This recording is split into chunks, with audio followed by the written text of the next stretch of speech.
Trabajar con Amóvil es siempre una gran experiencia. Es un distribuidor creativo, innovador, que siempre nos está aportando buenas ideas.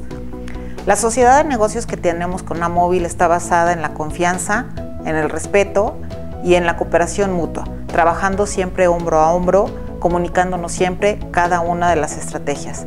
Amóvil busca transmitir este sentido de excelencia a todo su equipo de trabajo. Sus resultados son el reflejo del esfuerzo y dedicación puesto en cada uno de los trabajos que realizan. Muchísimas felicidades por estos primeros 19 años como distribuidor autorizado de Telcel.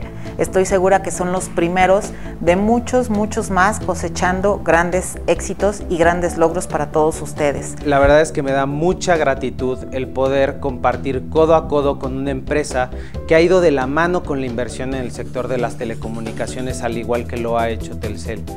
Hoy día, cada uno de ustedes en este año ha aprendido cosas nuevas que los han llevado a tener una mejor atención en el punto de venta, a conocer mejor a sus usuarios, a darles mejores opciones de comunicación, y eso es algo muy importante. Muchísimas gracias, les deseo una muy feliz Navidad.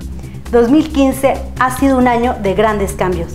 Amóvil cuenta con la infraestructura y un equipo de trabajo que le permite responder de manera rápida, innovadora y eficiente a los retos presentados.